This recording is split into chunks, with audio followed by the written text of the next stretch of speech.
wonder if you could just talk about what you guys did defensively against, I guess, coming in SMU. It always hurts. The highest scoring offense in the league. Well, we already played them. So, yeah. You know, so thank you. It always helps to have looked at them. There's no secrets on either team. You know, I thought they guarded us pretty good too.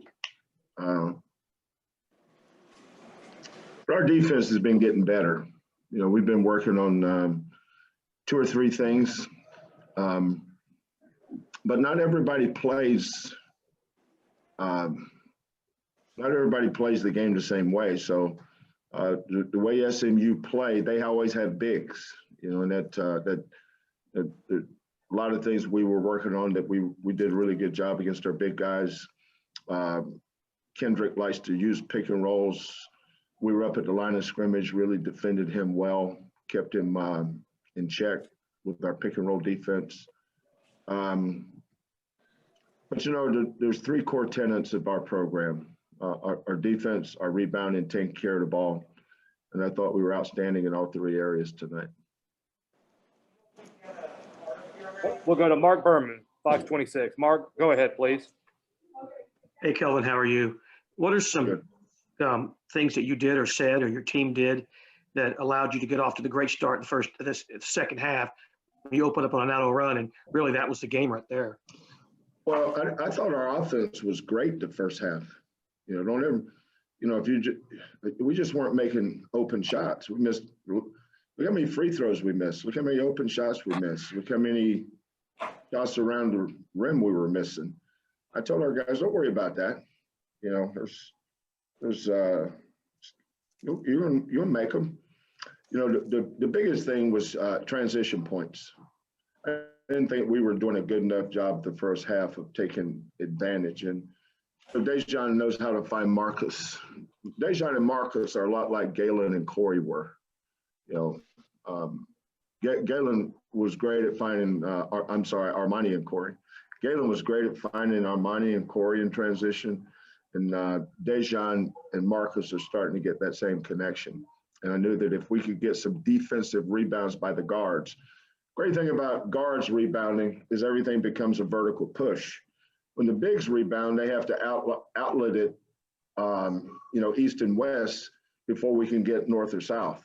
So we were, the emphasis at halftime was, you know, bigs you block out, and guards you come get it. Because once the guards can get it, now we can push it and get an advantage in transition. And so that's how Marcus got loose. And Dejan did a great job finding him. And but Marcus had a lot of wide open shots the first half. It was amazing how your offense wasn't good the first half, and then it was really good the second half. Well, sometimes that's not that complicated. The ball goes in, your offense is always good. When it doesn't go in, then your offense tends to, well, what's wrong with your offense? Well, it's an easy answer. The ball didn't go in. We'll go to Randy McElvoy with KPRC. Randy, please go ahead. Hey, Kelvin.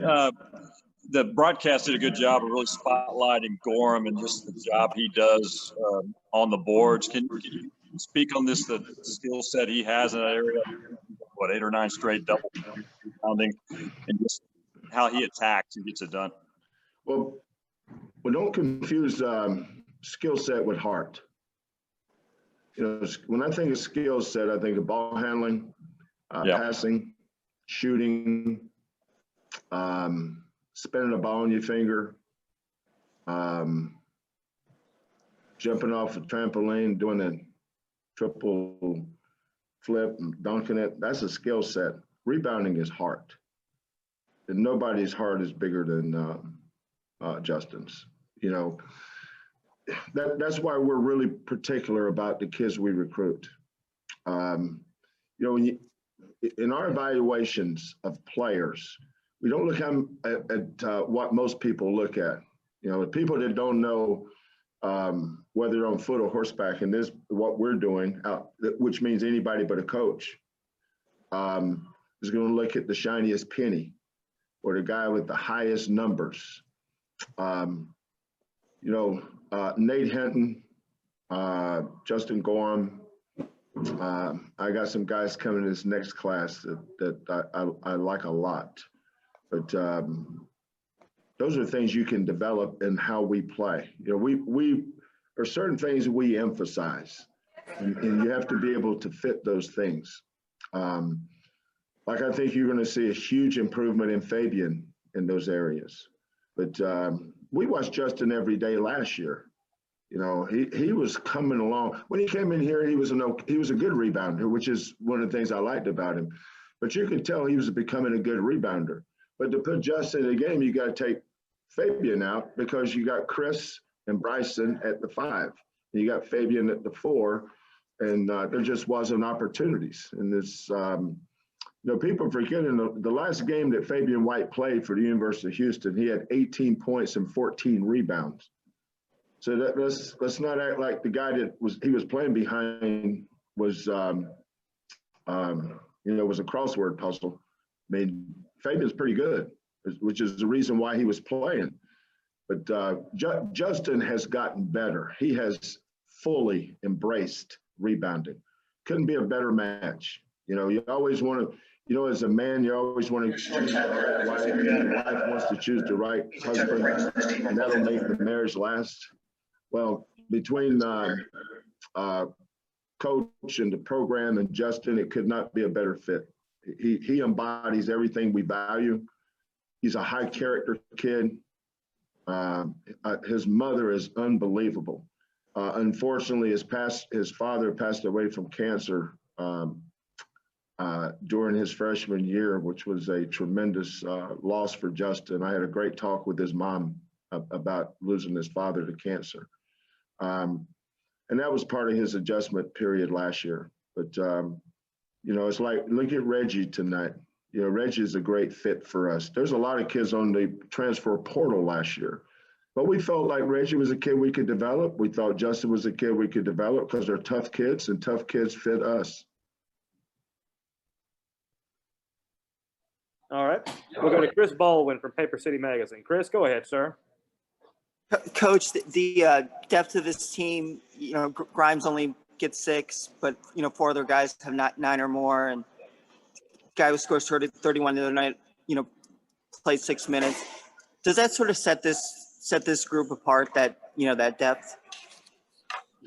Not really. I think the strength of last year's team was our depth. The year before was our depth, and the year before that was our depth. You know, our program didn't get deep this year. I mean, 3 years ago, the team that went to the lost to Michigan, we had 3 really good 5s. Breon Brady, Bryson Gresham, and Nurazana. That's 3-5. That team had 2 really good 4s. Devin Davis and Fabian White. That team had 5 really good guards. Rob Gray, Corey Davis, Armani Brooks, Galen Robinson, and Wes Van Beck. That's 10 guys. 10 guys is a lot. The next year, same thing. The next year, same thing. This year, same thing. So people that are just starting to notice our program will talk about our depth. But that's been a secret to our success for a long time. This team is no different than any of the other teams. Now, when we got here, obviously, we inherited what we inherited. That's what it was, you know. But that next year, we started putting our plan in place. You know, we had a plan, we had a vision for how we wanted our teams to look, and you know, that's how we recruit. But our team this year doesn't depend on one guy per se. You know, the other night it was Cam. Quinn didn't play. You know, where some people might be concerned. Well, you would be concerned because you don't know what you don't know. I mean, we're inside the battle, so we know what we have. You know, that was tailor-made for Cam. And by the way, Tulane won at Temple today by 17.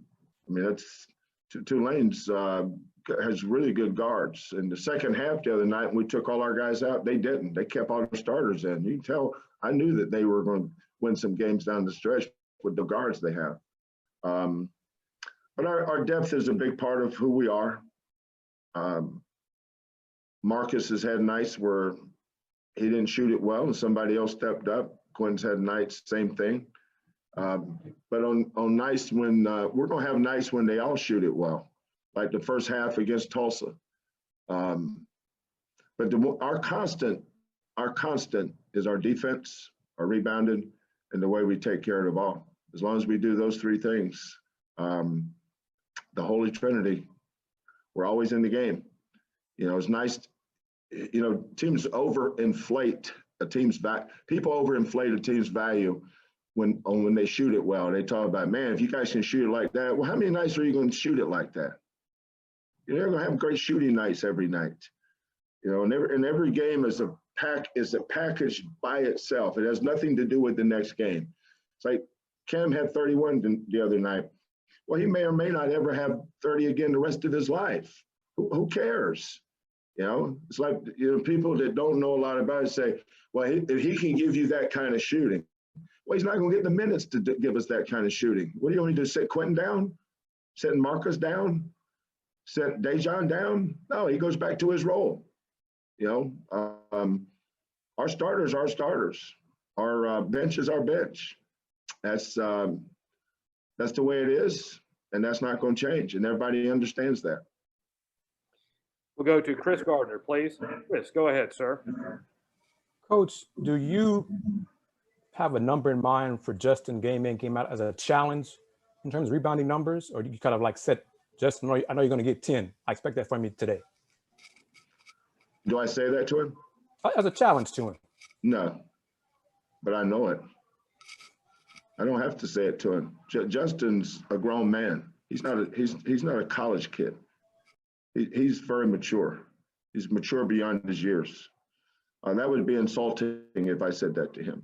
You know, you don't need to say it to guys like him. I'm not saying I haven't done that to guys in the past over the years, but Justin, you're wasting your voice. Justin will get how many rebounds he gets, no matter what I say. He loves rebounding like most people love ribeye steaks with a little fat on them. Medium. Coach Sampson's favorite anyway. Although I like filet. We got time for a couple more questions. We'll go back to Mark Berman, please. Mark, go ahead. Kelvin, one kind of a non-basketball question.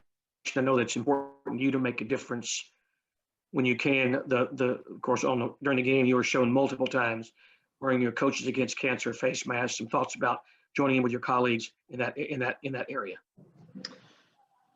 Well, I came up with an idea before the game because there's a lot of coaches that have done a great job in helping fundraise for Coaches versus Cancer. Lon Kruger at the University of Oklahoma has just been awesome. You know, he hosts a golf tournament he used to be the head coach at UNLV. So he brings coaches out. I haven't been, I've just always been too busy to go. I just could never go. It's like during a camp week, but he's always, in most years he calls me to invite me. I just haven't had a chance, but Lon has been awesome. And there's been a lot of coaches that have done things, but what I'd like to see all the coaches do, because COVID's hit Coaches versus Cancer organization itself, is the shoes that we're wearing. And we always wore special shoes for this. I have mine. I'm so superstitious. I'm wearing the same ones from the last, I don't even know how many games we've won in a row or how many it is. But if we could take our shoes that we're wearing or the shirt that we're wearing and just put it up for auction with just our fan base and say, here's Coach Sampson's Coaches versus Cancer shoes, or the polo that we're wearing or whatever. And just take that money and donate it to Coaches versus Cancer. I lost my mother to cancer.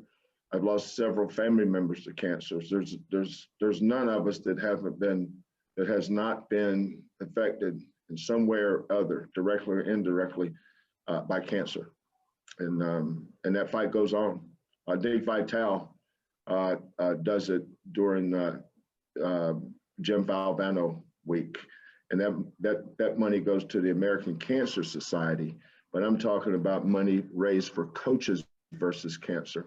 I'm going to talk to Lauren and have her put our put my shoes somewhere where our fans can bid for it.